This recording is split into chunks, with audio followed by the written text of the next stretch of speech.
Western Spring Television. Ours it is.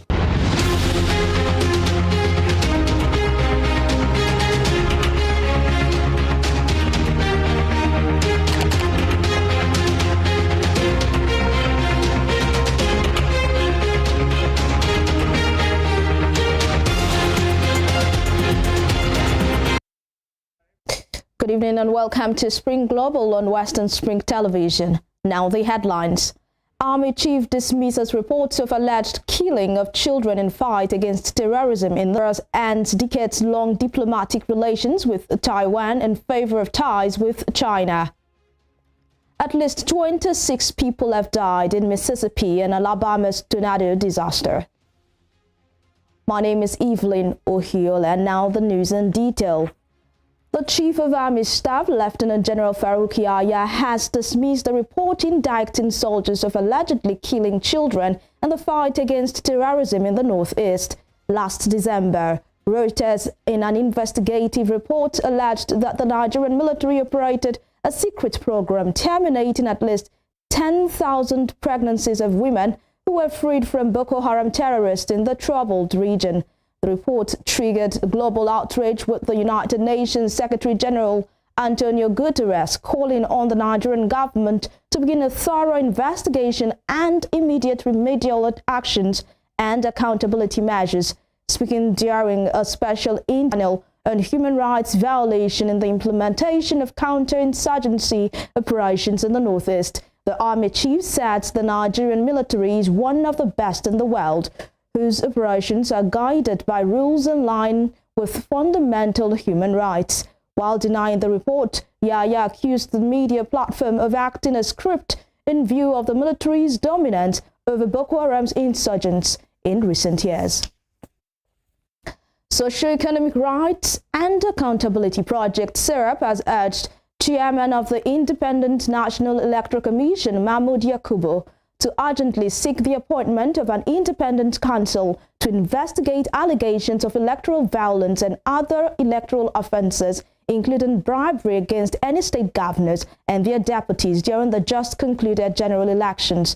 SERAP also urged Professor Yakubu to investigate reports of electoral violence and other electoral offences committed during the general elections and to identify suspected perpetrators and their sponsors and ensure their effective prosecution.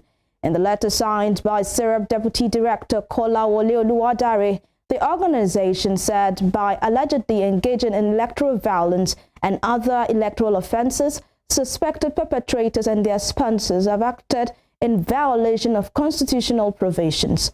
SERAP wants INEC to promptly collaborate with the Independent Corrupt Practices and Other Related Offences Commission, ICPC, and other law enforcement agencies to identify any politicians and their sponsors suspected to be responsible for electoral violence and other electoral offences during the elections.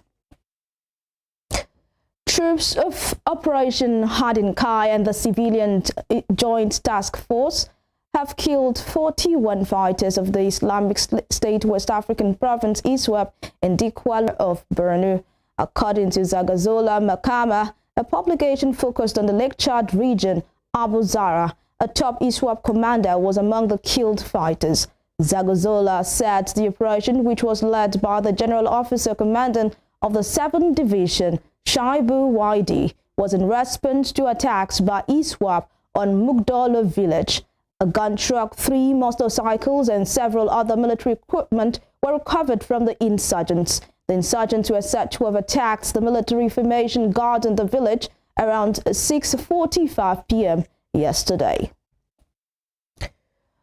Operations of the National Drug Law Enforcement Agency, NDLEA, have arrested a businessman, Moluku Unwachuku, at the Muritala Muhammad International Airport, Ikeja, Lagos, for concealing 36 parcels of cocaine in different parts of his check-in bags, hand luggage, and 2 pairs of slippers while heading to Southeast Asia. NDLEA spokesman Femi Babafemi, in a statement today, disclosed that the suspect claimed he travels frequently to China, Dubai, Pakistan, and Vietnam, from where he imports the baby wares he distributes from his Onitsha Anambra State base. Similarly, NDLEA operatives at the Lagos airport have thwarted attempt by suspect Chimezie Nwafo to export 2.10 kilograms of methamphetamine to Brazil. Another bid by an intending passenger to Reggio, Italy, Osasire McDonald, to export 500 grams of tramadol, 225 milligram concealed inside a carton of noodles on Tuesday, 21st March, was equally frustrated by vigilante officers who seized the drugs and arrested him. Meanwhile, in Edo, operatives on Friday, 24th March, intercepted a DAF trailer in Auchi, Esako West local government area with 69 bags of cannabis sativa, weighing 700 kilograms concealed under bags of fertilizer. Outside Nigeria, decades-long diplomatic relations with Taiwan in favor of ties with China, prompting Taipei to accuse Beijing of using coercion and intimidation to lure its few remaining allies. The Honduran Foreign Ministry said yesterday that the government of Honduras recognizes the existence of just one China in the world. The ministry said Honduras had notified Taiwan of its decision to break ties and that it would not return to having any relationship or official contact with Taipei. The move leaves Taiwan recognized by only 13 sovereign states. China and Taiwan have been locked in a battle for diplomatic recognition since the two sides split amidst civil war in 1949, with Beijing spending billions to win recognition for its one China policy. In Russia, President Vladimir Putin has said Russia will station tactical nuclear weapons in Belarus. According to Russian state media, President Putin said the move would not violate nuclear non-proliferation agreements and compared it to the U.S. stationing its weapons in Europe.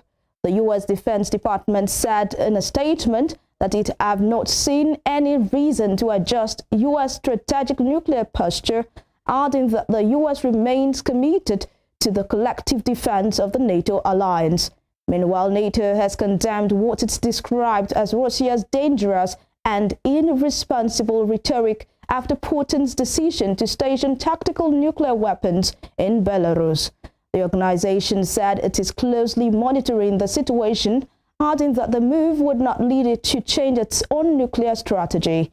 Ukraine has, however, called for an emergency meeting of the United Nations Security Council to address the potential threat of President Putin's announcement on Saturday. In other news, at least 26 people have died in Mississippi and Alabama after a tornado tore through the southern U.S. states. The Mississippi state government has declared a state of emergency while search and rescue efforts continues. Homes where family and friends had gathered less than 24 hours before, ready for the weekend, have been reduced to rubble. Also amongst the rubble, there are vehicles that have been tossed around.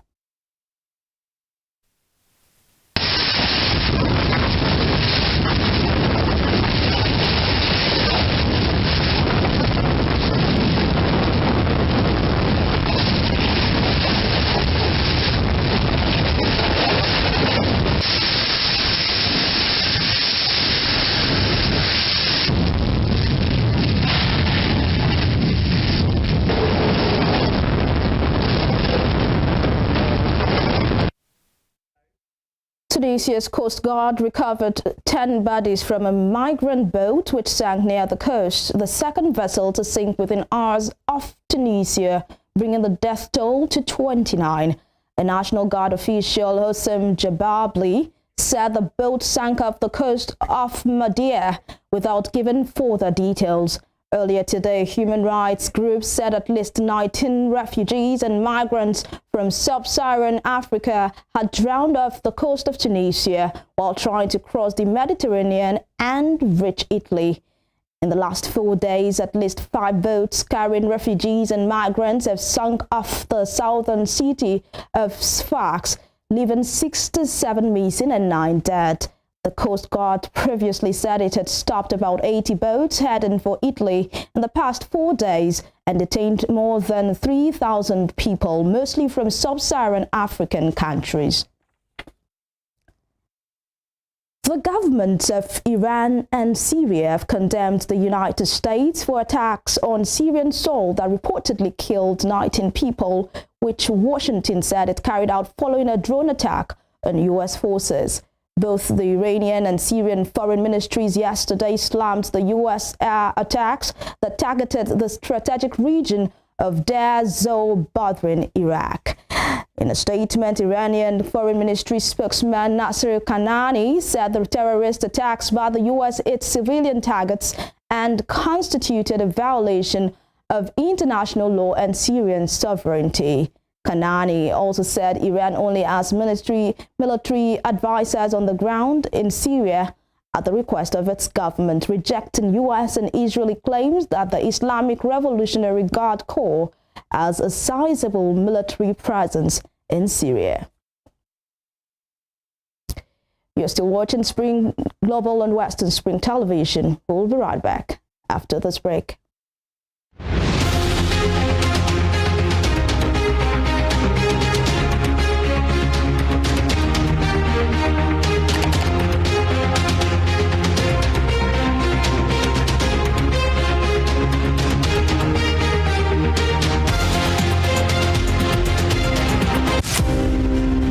Aminatu, the legendary Queen of Zazzau, is best known to historians as Queen Amina of Zaria, an old walled town and capital of the Hausa state of Zazzau. Amina was a great warrior and the first woman to rule the ancient kingdom of Zazzau. Her 34 years as queen witnessed an unprecedented expansion of Zazzau by conquests. Queen Amina of Zaria belongs to the class of Amazons by the might of Harami and her strings of conquests. She opened Zaria to trans-border trade and was said to have initiated kola nut cultivation in the ancient kingdom. The Hausa Muslim figure was born in 1533 and died in 1610 at the age of 77 years. Folklores remember Aminatu, the Queen of Zazzau, as a brave, smart and talented leader, whose giant statue now adorns the National Arts Theatre in Lagos, Nigeria, while many educational institutions bear her name. Western Spring Television identifies Queen Amina as a watershed character in history.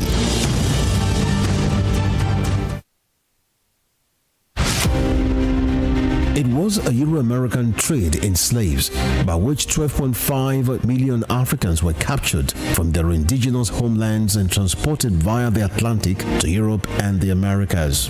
The transatlantic slave, also known as triangular trade, was the worst form of man's inhumanity to man and the most costly in human life of all long-distance global migrations. Hundreds of Africans chained tightly to plank beds in the belly of slave ships in horrific conditions were transported via the Atlantic and stripped of all human dignity on arrival in Europe and America. It is the greatest crime the Caucasians committed against the black race. It is impossible to discuss the transatlantic slave trade without a copious reference to impoverishment and underdevelopment of Africa and its peoples. The triangular trade left the continent in ruins. Western Spring Television identifies transatlantic slave trade as a watershed event in history.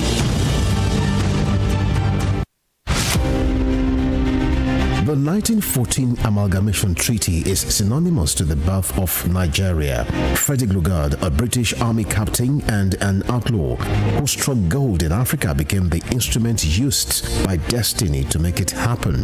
The amalgamation of Nigeria was designed for economic reasons by the colonial administration to offset Northern Protectorate budget deficit by Southern Protectorate surplus returns. The amalgamation had ad initio created imbalance in the economic dynamic political structure of Nigeria and was responsible for the persistent hiccups and the efforts to forge a united country till today. Nigeria's amalgamation was labeled as the mistake of 1914 by native northern conservatives who she was recognized for her vitriolic comments against colonial policy of taxation as it affected the Nigerian women. Bere, as fondly addressed by her women followers, Funmilayo championed the initiation of universal adult suffrage, which gave an unprecedented leeway for women to contest elective offices and power to exercise voting rights. Married to a foremost educationist and teacher, Israel Oladotun Ransom Kuti, the first president of Nigeria Union of Teachers, Funmilayo Ransom Kuti was the mother of children who inherited her spirit of activism. Olufela and Be Ololari, the former, a renowned musical legend. She was the first female student of Abeokuta Grammar School and the first female to own and drive a car in Nigeria. The award recipient of Member of Order of Nigeria MON and Lenin Peace Prize was born 25th October 1900 and was killed on 13th April 1978 by rampaging road soldiers in Lagos. Western Spring Television identifies Funmilayo Ransom Kuti as a watershed character in history.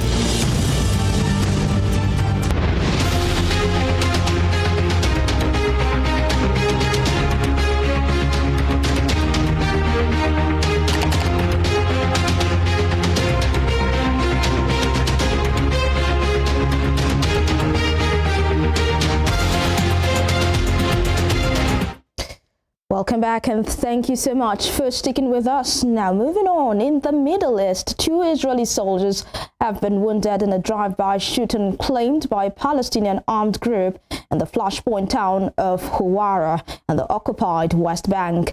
The Popular Front for the Liberation of Palestine said in a statement that it had carried out the shooting. It was the third shooting reported within a month in Huwara, a town that has been a focus of Israeli military raids and a settler rampage in recent weeks. The incident raised fears of escalation during the holy Muslim month of Ramadan, which partly coincides with the Jewish holiday of Passover, a time when violence has touched off in the past. Immediately after the shooting, the main road leading to Huwara and shops were closed while checkpoints around the town prevented people from getting through. Israeli media said dozens of settlers held a protest at the entrance of Huwara following yesterday's shooting, and that Israeli forces prevented them from entering the town. Elsewhere, Hong Kong police have permitted a small protest march under tight restrictions in one of the first demonstrations to be approved since the enactment of a sweeping national security law in 2020. Several dozen demonstrators today were required to wear numbered lanyards and were barred from wearing masks as police monitored their march against the proposed land reclamation and processing project. Participants chanted slogans against the reclamation project as they marched in the rain with banners in a district where the project is slated to be built. Responding to the protest, the city's development bureau said the project was intended to support the daily needs of the community. It said it would respect the right to freedom of expression and would study the possibility of reducing the scale of the land reclamation. In the United States, former U.S. President Donald Trump has held the first rally of his 2024 presidential campaign in Waco, Texas, railing against prosecutors investigating him. Trump, who is facing potential indictment, opened yesterday's rally by playing a song that features a choir of men imprisoned for their role in the January 6, 2021 insurrection at the United States Capitol, singing the national anthem and a recording of Trump reciting the Pledge of Allegiance.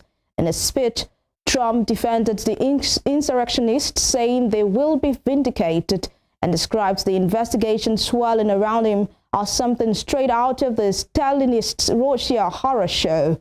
Trump is being investigated by prosecutors in Manhattan for campaign finance violations stemming from his alleged payment of hush money to an adult film actress ahead of the 2016 election.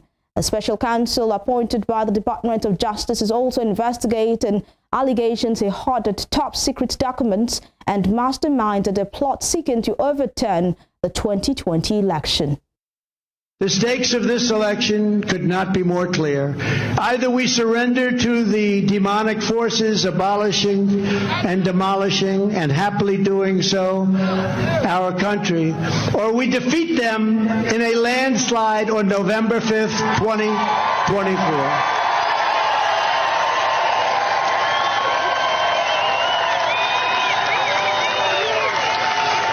Either the deep state destroys America or we destroy the deep state. That's the way it's got to be. We're at a very pivotal point in our country. Now talking sports, Morocco stunned Brazil 2-1 in a friendly international yesterday as the North African side recorded a first-ever win over the five-time world champions. The injured Neymar was again missing with his number 10 shirt passing to Real Madrid youngster Rodrigo.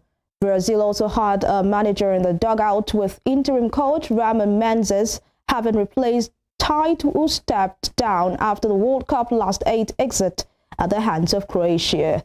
The Brazilian Football Confederation hopes to be able to announce the name of its new coach before the start of qualifying for the 2026 World Cup in September. The Super Eagles of Nigeria today flew out to Guinea-Bissau for the reverse fixture of their 2023 Africa Cup of Nations qualifier against the Jotas of Guinea-Bissau. The players and their officials departed the Nnamdi Azikiwe International Airport, Abuja, for Bissau. They're expected to arrive at the Osvaldo Vieira International Airport, Bissau. The Super Eagles lost 1-0 to the Jotas in their first fixture at the Moshood Abiola Stadium, Abuja, on Friday. Manchester City blew the Women's Super League title race wide open after dominating Chelsea in a 2-0 win at the City Football Academy. Chelsea looked fragile defensively throughout the opening period, just 4 days after beating Lyon in their Champions League quarter-final first leg. Lauren Ham doubled City's lead with a precise finish across goal, forcing Chelsea manager Emma Ayes into a double change before the interval. The result moved City level on 38 points with WSL leaders Manchester United, while Chelsea slipped to third place. Before we end Spring Global, here is a recap of our top stories. The Chief of Army Staff, Lieutenant General Farouk Yahya, has dismissed the report indicting soldiers of allegedly killing children in the fight against terrorism in the Northeast. Honduras has ended its decades-long diplomatic relations with Taiwan in favor of ties with China, prompting Taipei to accuse Beijing of using coercion and intimidation to lure its few remaining allies. At least 26 people have died in Mississippi and Alabama after a tornado tore through the southern U.S. states. Remember to follow us on our social media handles on Facebook, Instagram, and Twitter at Western Spring Television.